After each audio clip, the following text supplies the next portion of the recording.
Ladies and gentlemen, in the past few years, fandoms for new bands have come up all over the various music scenes.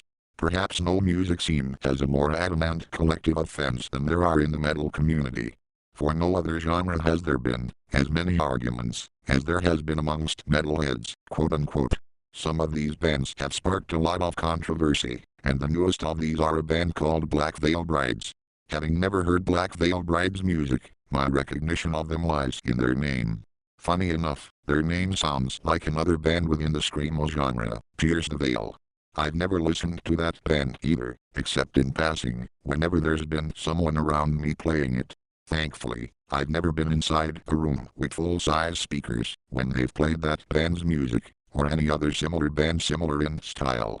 I've seen it in discussions and in threads elsewhere besides YouTube, and from what I heard, their debut album was released last year. This new album came out in June and already, they have sold out. Well, geez Louise. I guess it can be very difficult to stay loyal to their true selves, as well as their devout fans. There's lots of nice things at Forever 21 and lots of new games in the PS3, Xbox 360, and Wii to play, as well as those companies' handheld game consoles. Aside from their most recent album, which was released back in June of this year, they only have one other album, and it seems, despite their consumers having only been acclimated to 45 or 50 minutes of their musical recordings, their fandom is towering enough to aggrandize their status to an army, or, as they refer to themselves, a BVB army. Really? They've only been on the market for less than 2 years, and these people are acting like they've witnessed milestones since the time they first listened to the damn band. Their initial sound was melodic metalcore, like the band Asking Alexandria, so I knew for certain I wasn't going to like this album. Here's the album cover. I look at it, and there's no part of me that feels impressed by what I see. All I see are the 5 band members posing together for a picture which is edited beyond belief with a burning city in the background and a pit of fire merged in with them. The main color palette is the charred blacks, grays, sweet metallics, platinum shades, and the white glints that are their hollow, unassuming faces. Are they supposed to make me think they are a bunch of badasses and rebels?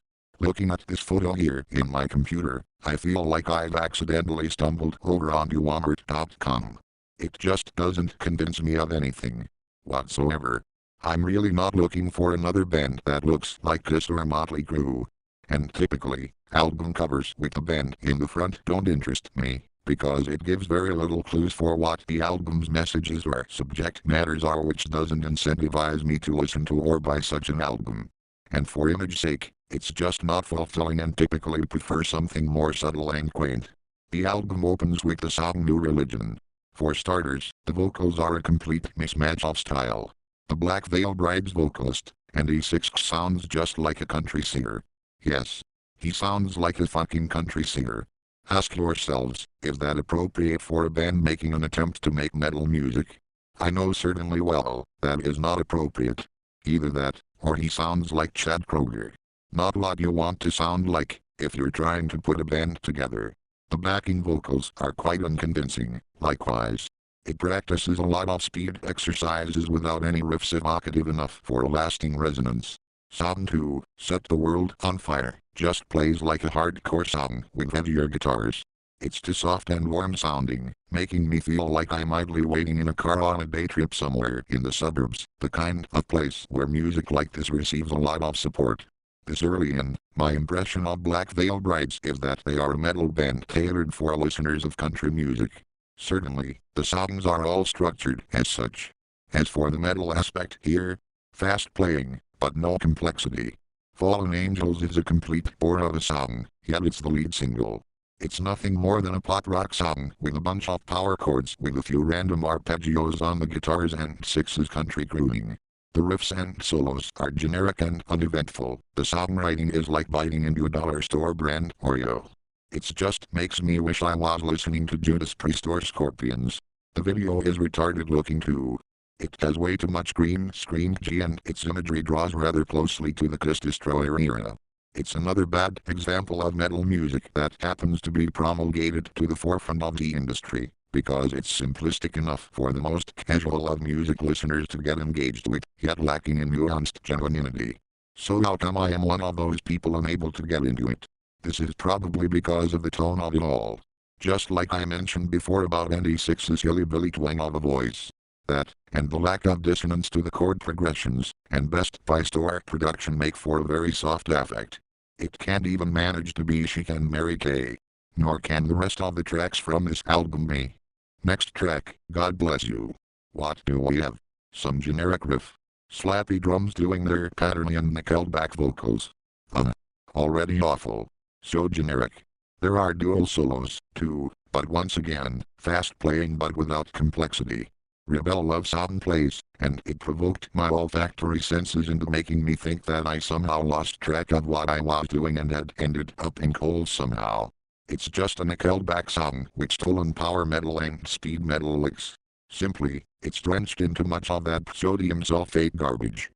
Savior is a ballad so generic, it will probably end up on a playlist along with Rihanna songs.